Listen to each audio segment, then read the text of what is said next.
venda de informações pessoais, como endereço residencial, telefone, documentos e outros dados, é necessária autorização da pessoa.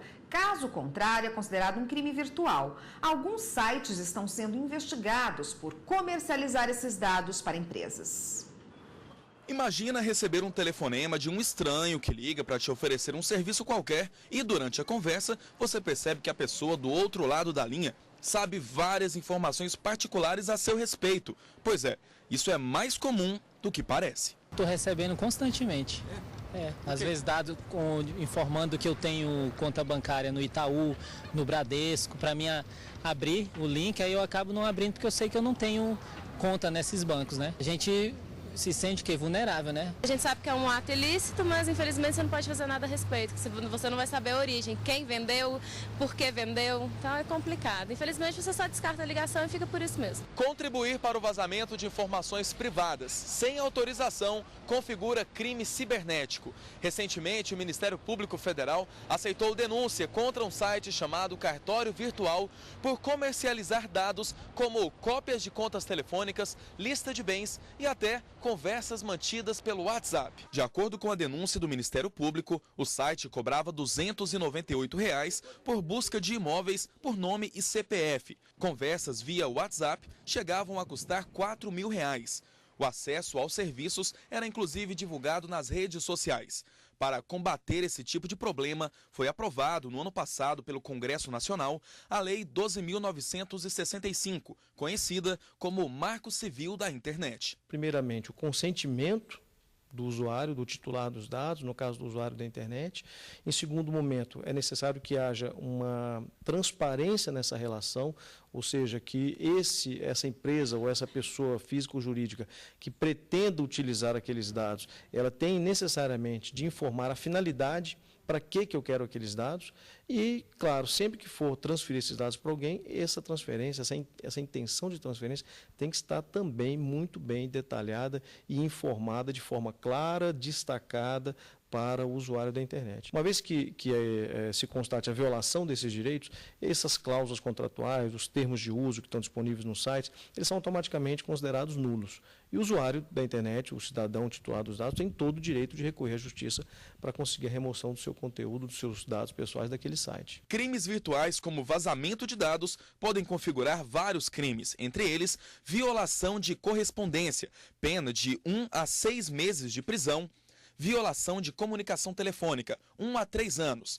Interceptação telefônica não autorizada, pena de 2 a 4 anos. Sigilo funcional, 6 meses a 2 anos.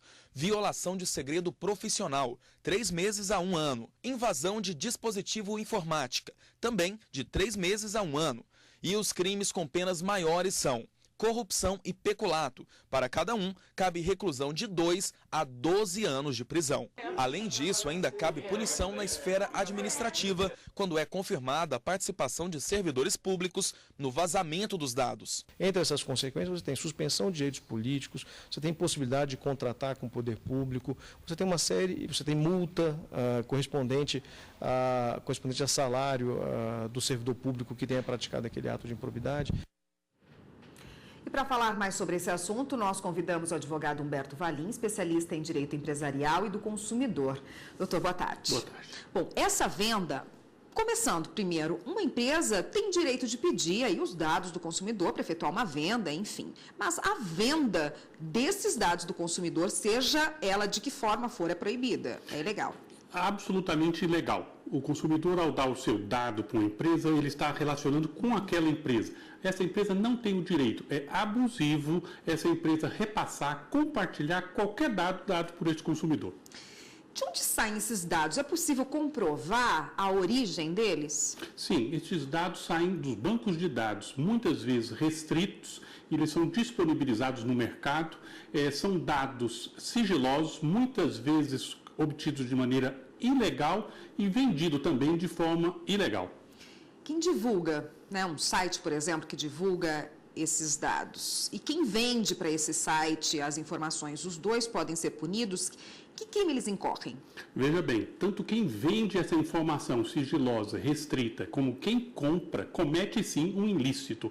Comete um ilícito penal, é possível até de detenção de 2 anos, e a base é a violação do princípio da intimidade, do sigilo e da boa-fé comercial. Eu entrego meus dados para uma empresa, eu quero que aquela empresa use exclusivamente estes dados. De hipótese alguma, deve repassar para terceiros.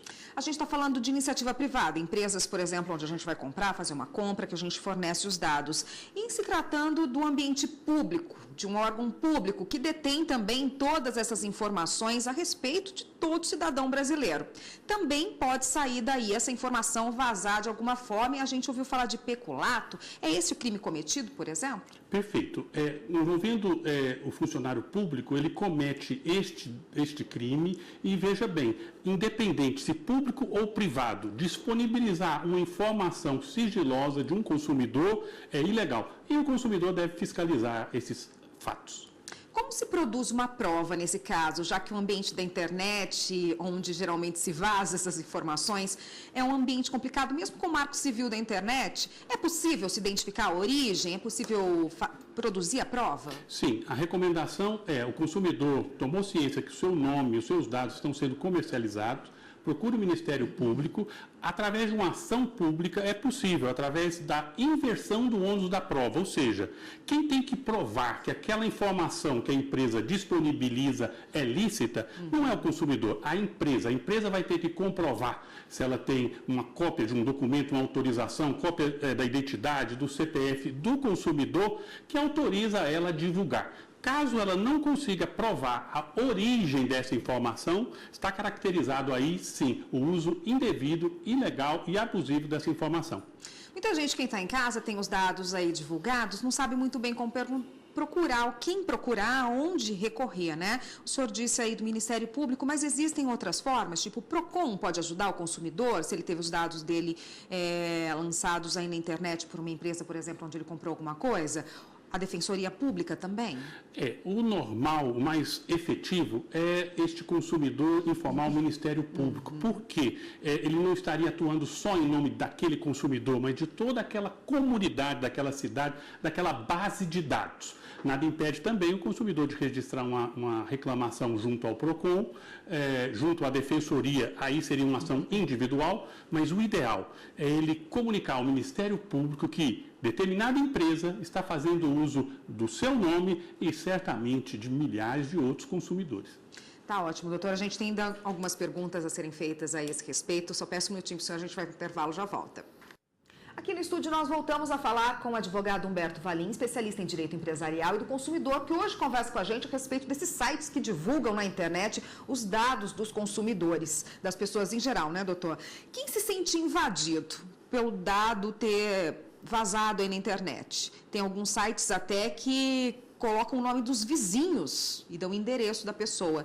Faz o que num primeiro momento? Veja bem, esse consumidor que se sentiu ofendido deve formalizar isso ao Ministério Público. Como a internet é muito rápida, se ele quiser uma prova efetiva, ele pode ir a um cartório comum e registrar aquela página, naquele instante que ele viu, como verdadeira.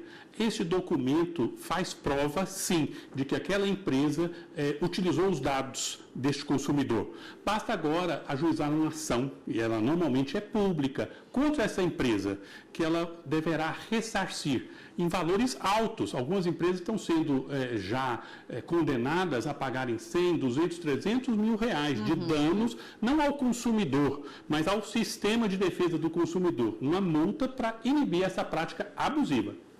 Doutor, ir à delegacia, registrar um boletim de ocorrência, também pode ajudar aí nessa hora? Veja bem, tudo que for para formalizar este fato é bem-vindo. Atualmente não se precisa ir a uma delegacia. Através de uma delegacia virtual, pela internet, ele registra esta ocorrência, colocando o nome do site, os detalhes divulgados indevidamente. Por quê? O direito à privacidade é garantido pela Constituição e a ofensa a este direito tem que ser punida e coibida. Recentemente a gente teve vários casos aí de sites que entram no ar, divulgam os dados, a justiça é acionada de alguma forma e determina que esse site saia do ar. Esse site sai do ar, outros entram e assumem este papel, fazem a mesma divulgação, o que é irregular, como o senhor já bem disse. O consumidor tem que ficar atento e denunciar sempre que vê isso na internet? Sim, é dever do consumidor ser o fiscal. Uma vez constatado essa divulgação indevida, denuncie, reclame, faça valer o seu direito. Não é possível o nosso país, com a maturidade que ele já se encontra, que o desrespeito a princípios constitucional da liberdade, da transparência e principalmente do sigilo seja infringido por essas empresas. Consumidor, denuncie, denuncie, denuncie. Não desista. Tá ótimo, muito obrigada pela participação do senhor. Eu conversei aqui com Humberto Valim, que é especialista em direito empresarial e do consumidor a respeito desse vazamento de dados na internet. Obrigada pela participação. Obrigado. Até uma próxima.